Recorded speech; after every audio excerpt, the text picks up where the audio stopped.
So here we are today with this Heller model kit, Oryctes Nasicornis. I'm not sure if I'm pronouncing that right, but also known as the Rhinoceros Beetle. So this is a plastic model kit which we're going to build and do a paint job on. So there I am, just getting the pieces ready there. I find it handy building these kits, so it gives you an opportunity to try out paint jobs and practice with your painting and effects and all that type of thing.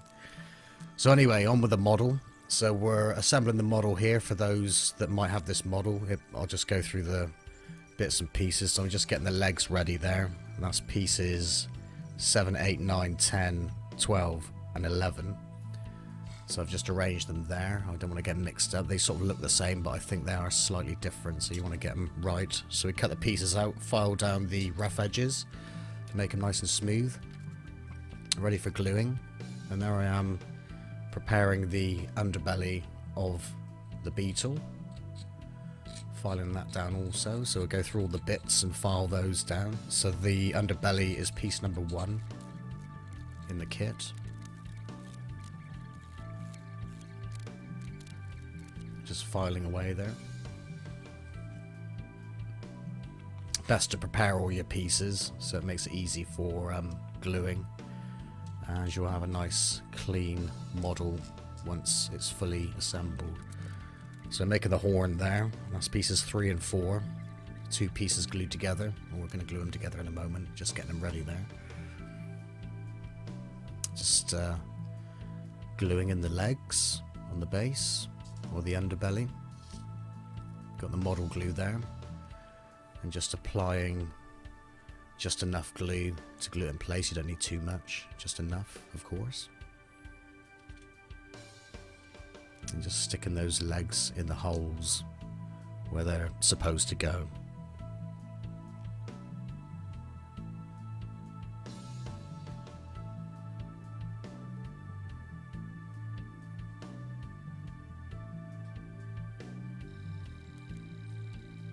So this piece has, this model kit has 13 pieces, so it's relatively straightforward and simple to assemble all the pieces together. So there we are, we've got our base complete there with the legs, the underbelly. Just gluing that horn together, the two pieces to make the horn of the beetle. The rhinoceros horn. So carefully gluing those pieces in place. Filing off any excess edges.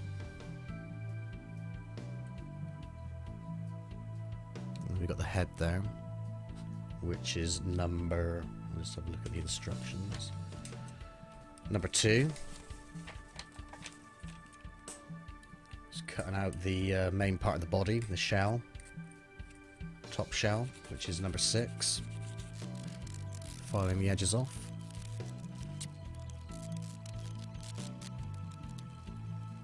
And there'll be 2 other little pieces, the sort of antennae bit, or the antenna bits. 2 of those, both numbered 5.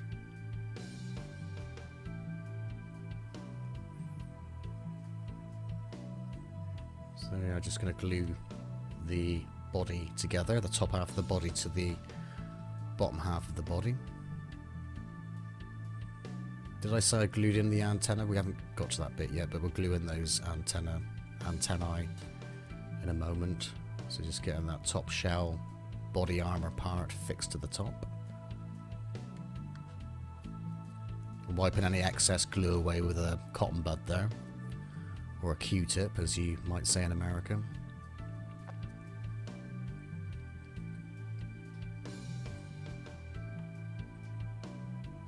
And gluing in the head.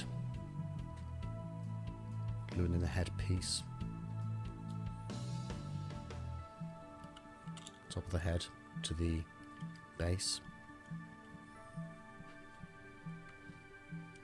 Making sure it's secure. And wiping off any excess glue.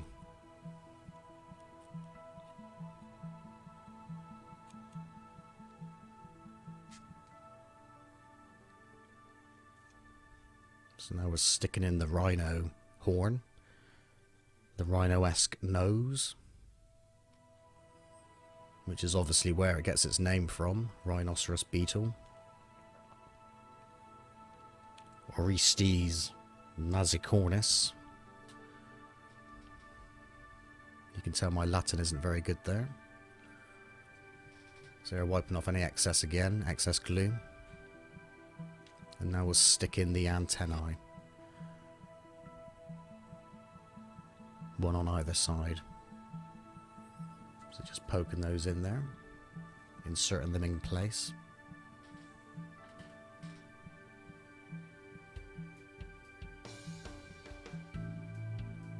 And that is pretty much the assembly complete.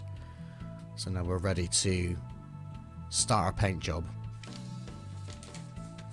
Once the glue is cured, and then we're ready to go. So there we are, you can see the piece fully assembled. Right, now for the painting. So Heller actually supplied 2 pots of paint. Sort of like a lightish beigey colour and a sort of darker beigey coloured paint. But the darker paint wasn't very appropriate or suitable for this job. It was the wrong colour. I researched the Beetle and it's more of a sort of a red colour. So even though I put the paint, the darker brown, onto the body there, we will paint over that shortly in the video. I used the lighter beige for the underbelly and areas where there's kind of bug fur. There's a little area on top between the main body and the head, which you can actually see there. So I used the lighter beige for the colouring there, but there's no need. Well, in my case here, I decided I didn't need the darker brown, so I actually painted over that with black. So there we are, there's some reference photos from the internet. You can see the shell is more of a sort of a reddish brown colour. So anyway, I'm painting the underbelly there with the Heller lighter beige. Actually, these supplied paints are quite thick as well. I prefer painting with thinner paints, so I use just ordinary acrylics. So we got the black there and just water them down slightly to give them a bit of fluidity. So there I am painting over that main body part. And what we'll do also is we'll build up a few layers and we'll mix some red in with the black. So what we're doing is blending the colours onto the model, or on the model. So put a bit of black on there and then a bit of red, and we blend the colours on the model while the paint's still wet. Anyway, at this moment we're just putting a coat of black paint onto the areas that you can see there in the video.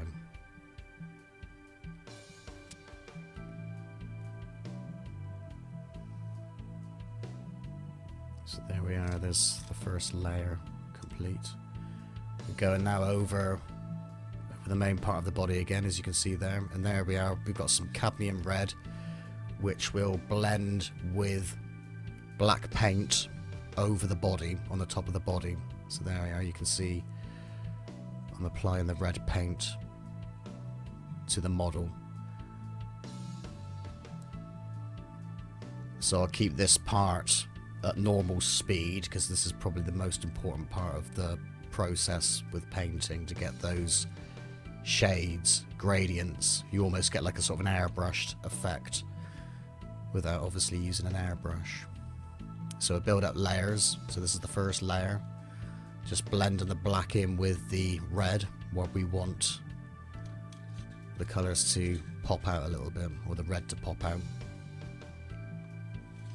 So I was painting the black around the edges, and as you move in towards the body it becomes more red, if that makes any sense. I'm sort of like looking at my reference material to see where I want the colours, and also kind of dry brushing some red over the legs, but not how I would normally dry brush. The paint is a lot wetter than what I would use on, say, concrete statues and other casts and items. It all depends on what you're painting, what's appropriate for your model, and what materials the model is made from, and all that type of thing. So there, I continue blending the black and red there over the shell, and continuing on the head there, just blending those colours in together carefully, while it's still wet, of course, so the colours can easily blend together.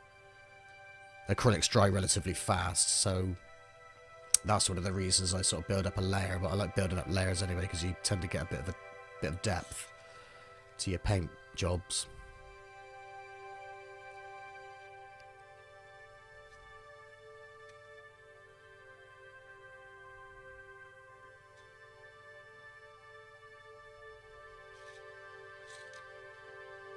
So just touching up the head there, and sort of highlighting the highlight areas in red.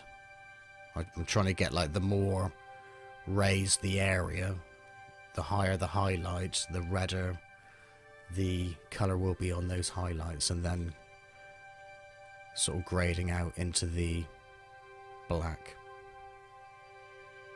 around the edges.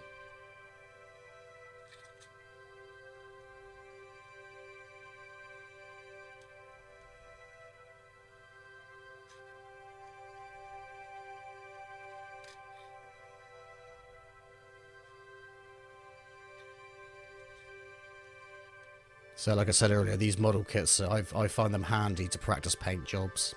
I enjoy assembling the models also. Obviously, it's nice making your own sculptures and models from scratch. I prefer doing that at the end of the day.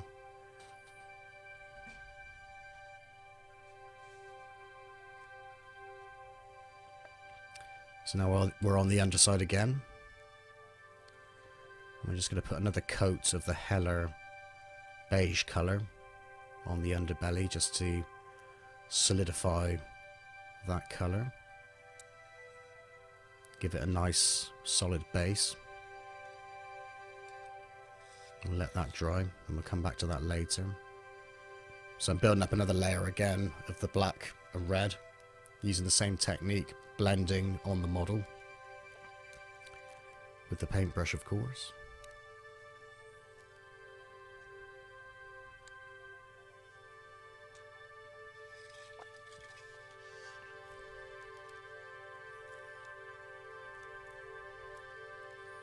Blending in around the head and on the head.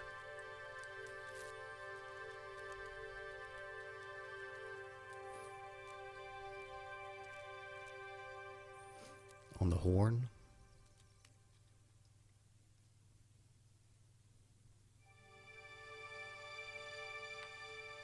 Touching up areas. Touching up the red on the legs there.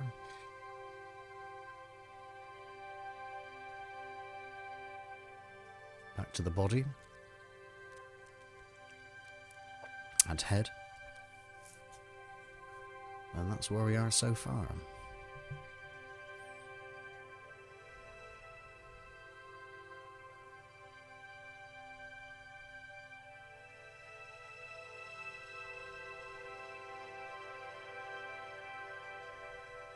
Just painting on the underside of the legs there, as you can see.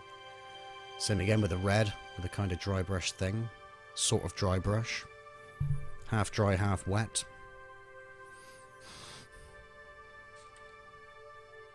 Now we're using some burnt umber. We're going to use the burnt umber, or brown paint, as a wash over the underbelly and the furry areas of the beetle. So we'll put a wash over the top, and then we'll wipe off the excess paint with, well, I got some cotton wool there, but you can use a rag, anything which is suitable.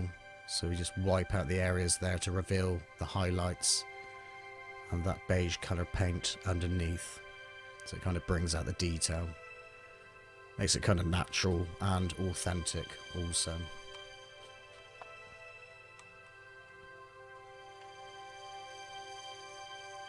So just working in areas there, as you can see, as the paint does dry relatively quickly. Working over the full area of the underbelly.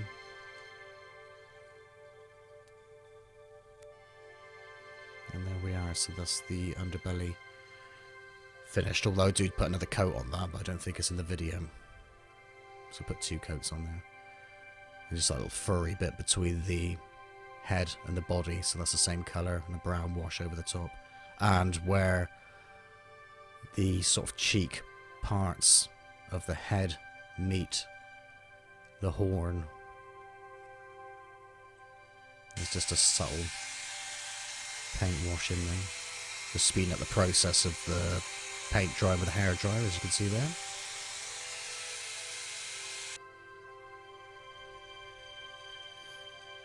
Touching up the model, so you can see we're doing the black and red blend again.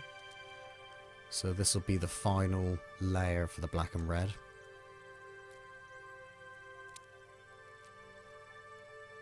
And just generally touching up the whole model.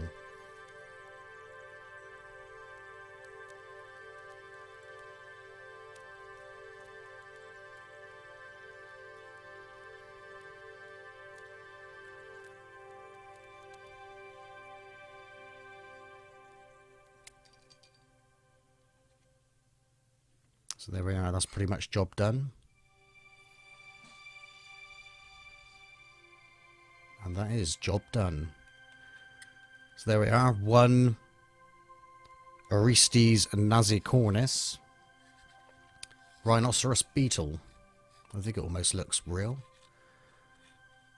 So there it is after it's been completed.